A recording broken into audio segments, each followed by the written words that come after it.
Hi you guys, EB the Original Master here, and today is March the 5th, 2017, and it's 4:17 in the morning where I'm recording this video, and I am here to give you guys another SpongeBob SquarePants review for you guys. So today I'll be reviewing Mimic Madness and Housewarming, the two brand new episodes that came out on February 25th. So, this episode came out on February 25th on Nickelodeon. I didn't get a chance to see it on the day it aired, so I saw it today on kidscartoons.com. It's already been uploaded to that channel. So, if you guys want to see this video, if you haven't seen it yet, or you want to see it again for, I don't know, nostalgia purposes, the link of the review will be provided in the description below.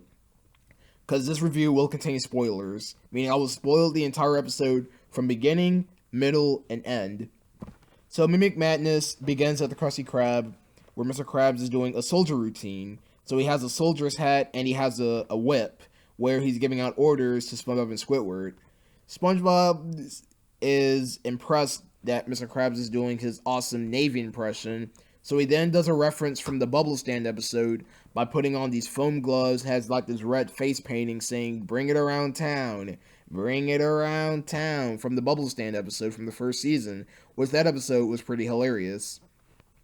Then SpongeBob gets whipped by Mr. Krabs because he was like celebrating, I guess. And then Mr. Krabs whips Squidward, which knocks a mask off his face, which he turns out to be sleeping. So Mr. Krabs then goes into his office, where Squidward then begins to mimic him. So SpongeBob laughs at it, and then Mr. Krabs comes from the cash register saying, "I know you're not trying to mimic me, Squidward. I know you're not trying to mimic me," or whatnot. So Squidward says, "Oh, Mr. Krabs, why are you freaking out? Have you ever heard about people imitating you or doing an impression?" Mr. Krabs doesn't like Squidward's impression, so he tells him to cut it out. So since SpongeBob likes Squidward's imitation so much, he then tries to imitate his other friends. So his first imitation was at this father. He was a fish with a group of these kids freaking out because they really weren't freaking out. They were like they were kids, so they were like literally like screaming and having a good time. Where SpongeBob comes in with the Krabby Patties, giving it to the fish and the kids. So the fish dad, the father, this father fish tells the kids to like eat their Krabby Patties and whatnot. So SpongeBob actually mimics the fish by actually changing his form into that. So he changes his form into the fish guy, or the father fish, and then starts mimicking him. The dad fish likes the impression so much.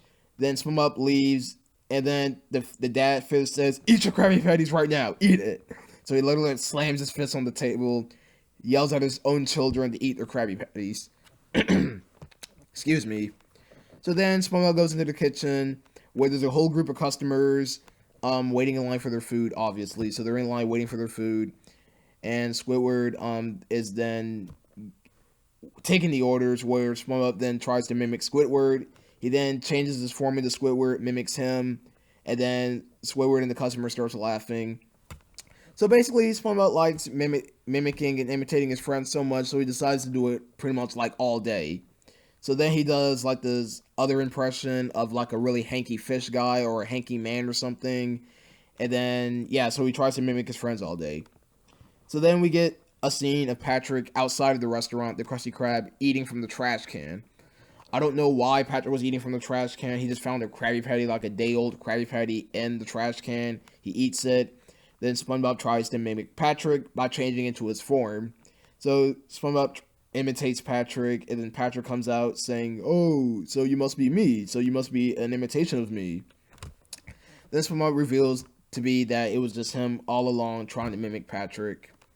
Oh yeah, another thing, you guys. I'm going to try to limit the hand movements that I'm doing, is because I think that gets annoying at some times. So I'm going to try to avoid doing the hand gestures by like wailing my hands like this, because it's really annoying. So basically, SpongeBob mimics Patrick. Then Patrick's like, "Oh, so you're not trying to mimic me. You can't fool me, SpongeBob. You can't fool me. Haha, Patrick, I got you. I was just trying to impersonate you." Then we get a scene of Sandy and Plankton playing chess. Why? I honestly don't know. I don't know why the writers all of a sudden making Sandy and Plankton like be friends all of a sudden, because they really weren't friends to begin with. They were actually enemies to each other. So basically, Sandy, Plankton playing chess.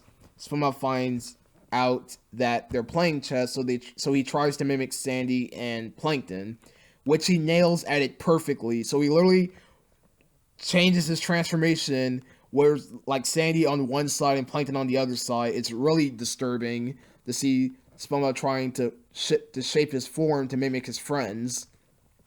SpongeBob nails it pretty good, causing Sandy to enjoy it. Plankton's like, you did a pretty good job, but your voice of Sandy was pretty annoying.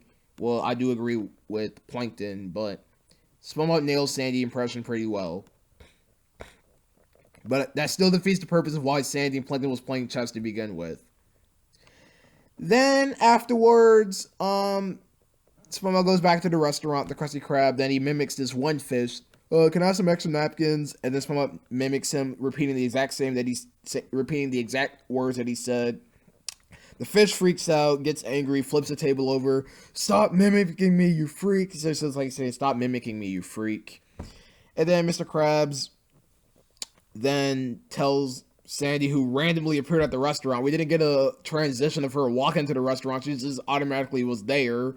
I don't know what were the animators thinking, not trying to like make a transition of her trying to walk into the restaurant or whatnot, but she was already there. I don't know why.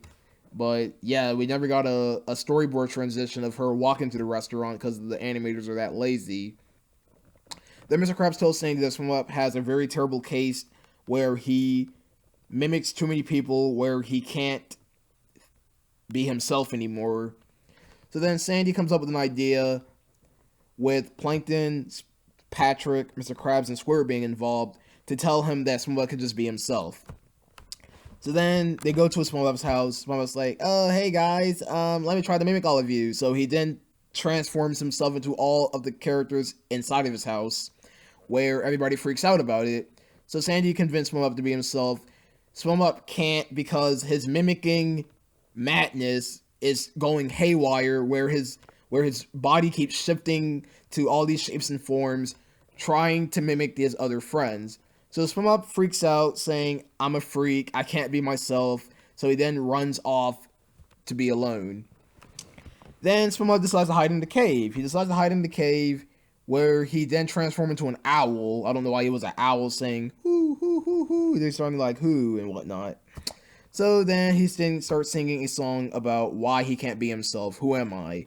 Who am I? What makes me different than the others? So basically he starts singing this really well-written song. It was actually a well-written song. It was really well-written, where SpongeBob's constantly transforming his body shape into these other characters while singing why he can't be himself anymore. He transformed into Pearl. He transformed into the other characters that he already did, SpongeBob. Then transformed into like this other guy, singing this really, really well-written song about why he can't be himself. Then the gang, Sandy, Mr. Krabs, Patrick, Squidward, and Plankton finds SpongeBob's trails of tears in the cave, where they tried to bring him back to normal. SpongeBob's mimic madness goes haywire, where he can't be himself anymore, so the only way to turn SpongeBob back to his normal self is by trying to mimic him. So Sandy pulls out a yellow paint bucket, paints himself yellow, tries to mimic SpongeBob, where it's not working anymore. So it's really not working, so Sandy does his, like, I'm a square, I'm yellow, whatnot. So Patrick's like, oh, I'm SpongeBob, I like Krabby Patties made out of lard. That had me cracking up a bit. Then Mr. Krabs tries to mimic SpongeBob's laugh by, first he does his laugh, Mr. Krabs does his famous hearty laugh, then he screws up, then he tried to do SpongeBob's laugh, which is pretty creepy.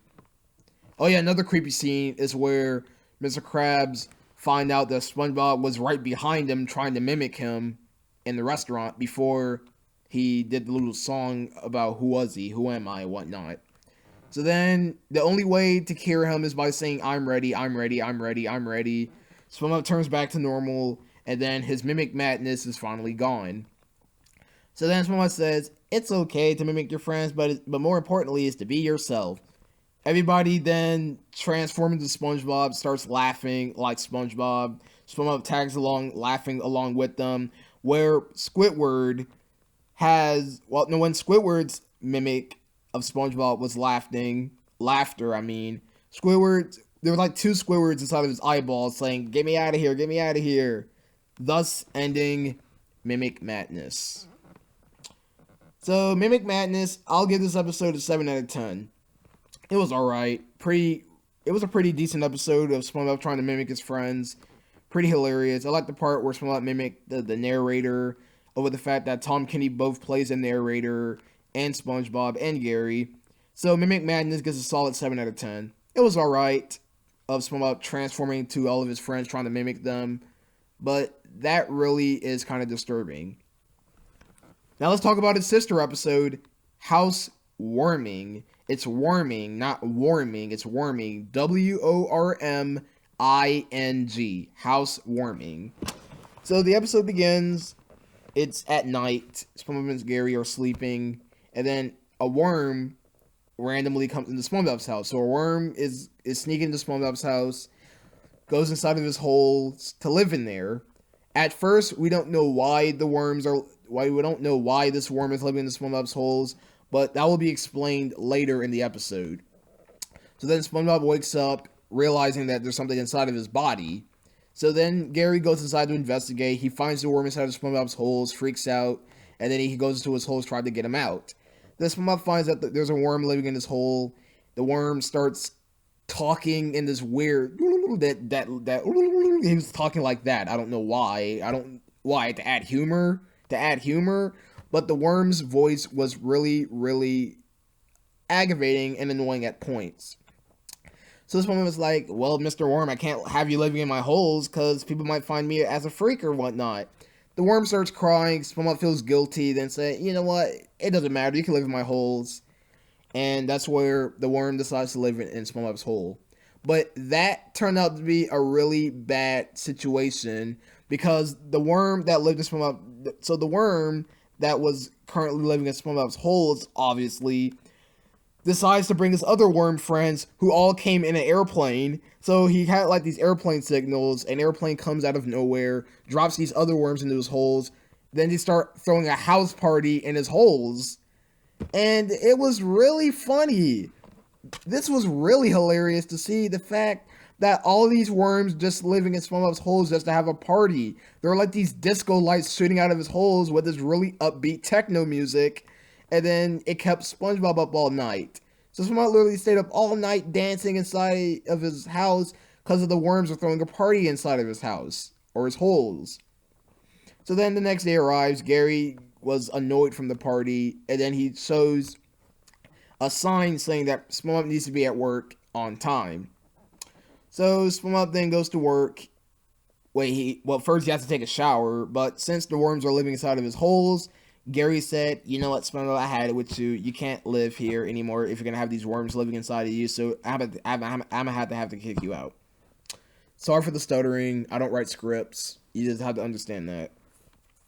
So then SpongeBob goes to work without taking a shower. Mr. Krabs smells SpongeBob all musty and whatnot, all disgusting and musty. So then he finds out that the worms are living inside of his holes, and SpongeBob tries to hide them. And there's like this is one part where the worm pull out a trash can and dumps dirt on the grill. Mr. Krabs has it, tells Squidward to kick SpongeBob out. So Squidward kicks SpongeBob out of the restaurant, where SpongeBob is upset that the worms are taking over his holes. So the worms are the only cause of SpongeBob's getting kicked out of the restaurant because Mr. Krabs doesn't want the worms living in SpongeBob's holes. So literally... Then Plankton comes out of nowhere. Where SpongeBob wants Plankton to get the worms out of his holes. So Plankton comes out with his blowtorch, goes inside the holes. The worms party somehow causes Plankton to get attacked. So when Plankton goes inside the holes... So Plankton goes inside SpongeBob's holes, tried to stop the worms. But then Plankton got attacked. He got attacked. He comes out of the holes, all beaten up. "You're on your own." Plankton's like, "You're on your own, SpongeBob, because I've helped out," but it didn't turn out to be the way it was. So SpongeBob is then freaking out because the worms are still in his holes. He tries to go to Gary's house. SpongeBob's house, obviously. That's what I meant to say, SpongeBob's house, where Gary lives. Gary doesn't want SpongeBob living there unless the worms are out. So he then goes to Patrick's place for help, but then the worms freaks out Patrick. Oh no, there's a group of worms attacking you, SpongeBob. Get out of here. But Patrick, it's me. Patrick closes rock, though. So then he asks Squidward for help, where he wants a hug. So Smart literally wants a hug. He wants a hug from Squidward, but the worms are causing him to like have all these weird disgustingness. I mean, literally, there's like these worms coming out of his holes. He wants a hug from Squidward. Squidward freaks out, gets a gardening hose, and starts spraying SpongeBob with water. This was hilarious. Just hear Squidward freaking out, grabs the gardening hose, tries to squirt SpongeBob with water. So literally, SpongeBob has to live with these worms now by calling himself SpongeBob SquarePants. Starts laughing annoyingly. The worms had it with SpongeBob's laughter. Gets on a bus, drives out of SpongeBob's holes, goes into Squidward's place, throws a party at his house, causing Squidward to freak out, saying, "I need a hug too." And that's the ending of the episode. Yeah, that's the ending of Housewarming, where SpongeBob names his worm friend Prickly. So he names his friend I think Pickles. I think it's either Pickles or Prickly.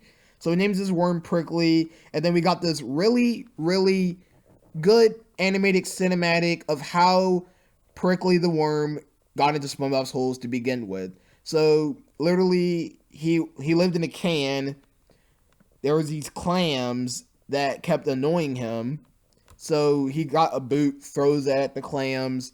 He then tries to mail the clam to away from his can house as possible, far away as possible. So the ending of the episode was literally how Prickly the worm got into SpongeBob's house to begin with. He was trying to relax. There was a clam annoying him. He then leaves a trail of beans that leads inside of the can. And then he finds SpongeBob's house at the very end. And that's how Prickly the worm got into SpongeBob's house. Now, this is actually a pretty good ending of how the episode began. So they began the episode at the ending of the episode, and at the ending of the episode was the beginning of the episode. Yeah, you know what that means. Overall, Housewarming, as short as the episode was, this episode was meh. I'm sorry, you guys. Housewarming did have some funny moments, but this episode was really, really short. It was a really short episode, had really no big story plots into it. It was just a really, really short, bland episode. I mean, it was kind of bland, but it was funny how the house party was taking place in SpongeBob's holes from the worms because the worms need a place to stay. But overall, Housewarming gets a solid 6 out of 10, while Mimic Madness gets a 7 because of how creative that episode was, of how SpongeBob tried to mimic his friends by changing his shapes and forms. So those are my review. That's my review for Mimic Madness and Housewarming for SpongeBob SquarePants. Mimic Madness gets a 7 out of 10, while Housewarming gets a 6. Hope you guys enjoyed this episode review. Both episodes were alright, but I wish Housewarming was a little bit better than Mimic Madness. Again, I'll put the link of these episodes in the description below. Hope you guys enjoyed this video. I'll see you guys next time with more SpongeBob reviews. Peace out.